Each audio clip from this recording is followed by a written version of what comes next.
অহা 5 এপ্ৰিলৰ পৰা 10 এপ্ৰিললৈকে ছদিনীয়াকৈ আমি শিৱসাগৰ চেছ একাডেমীৰ উদ্যোগত আৰু শিৱসাগৰ জিলা দবা সন্থা তথা শিৱসাগৰ মাৰোৱাৰী চেৰিটেবল ট্ৰাষ্টৰ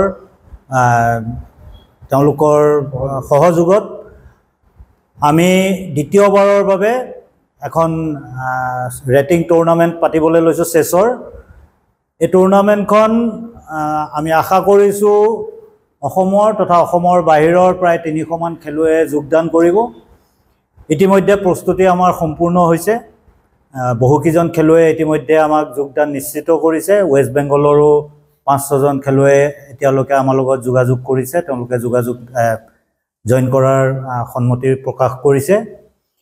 আমি এই খেলখনৰ ছদিনীয়া যদি আমাৰ যিহেতু টুৰ্নামেণ্ট, আমি প্ৰায় 8 লাখ টকা বাজেট সাপেক্ষে খেলখন আমি ধাৰ্য কৰিছোঁ। আমি খেলাব পাৰিম বুলি ভাবিছোঁ। ইতিমধ্যে আমি আমাৰ প্ৰস্তুতিৰ অংশবিশেষ হিচাপে সকলো খেলুৱৈ আৰু খেলুৱৈ অভিভাৱকসকলক বিনামূলীয়াকৈ ৰাতিপুৱাৰ আহাৰ আৰু দুপৰীয়া আহাৰ আমি যোগান ধৰাৰ সিদ্ধান্ত গ্ৰহণ কৰিছোঁ।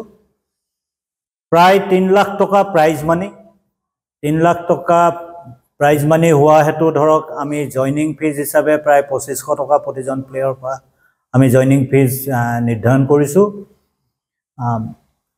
ভাবিছোঁ আমি আমাৰ শিৱসাগৰ অ'পেন 2023 আমি খুব সৰ্বাংগ সুন্দৰভাৱে আমি আয়োজন কৰিছিলোঁ। যিমানসকল খেলুৱৈয়ে আমাৰ ইয়াত তেতিয়া যোগদান কৰিছিল প্ৰত্যেকে আজিও সেই খেলখনৰ কথা কয়। গতিকে আমি আশা কৰিছোঁ আচলতে আমাৰ এই খেলখন শিৱসাগৰ অ'পেন 2024ত হ'ব লাগিছিল আৰু 2024ত আমি এটা তাৰিখ আমি নিৰ্ধাৰণ কৰি সিদ্ধান্ত গ্ৰহণ কৰাৰ পিছতে অসম চৰকাৰৰ খেল মহাৰণ যিটো হৈ গ'ল, আমাৰ ডেটৰ লগত সেই ডেটটো ক্লেছ কৰাৰ বাবে আমি খেলখন পিছুৱাব লগা হ'ল। আৰু খেলখন পিছুৱাৰ সময়ত আচলতে আমি বহু কথা লক্ষ্য ৰাখিব লগা হয়।